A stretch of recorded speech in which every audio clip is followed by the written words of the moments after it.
چې ته زما بچي د پولیو ورکې د مرض نه بچ کې او پلار دې ولې یتیم کې دا کوم قانون دی بچیان دې ټیکي خو یتیم دي نه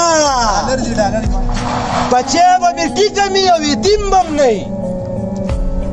بچی به مې ټیکي او رندار به مې کونډم نه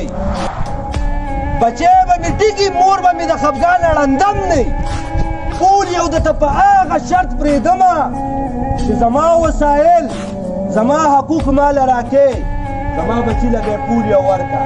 دلته زما بچي پولیو تا ته ډالرې میلاویږي شپږ پولیس دې ورته په سر ودرولي او پولیو بچو زه ظالم نه یم ظالم تی چې زما دا بچی سار له یتیم کې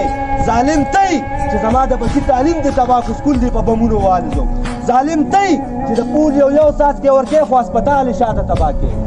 نو په دې باندې سوچ پکار دی یو ژوندی معاشره یو ژوندی مخلوق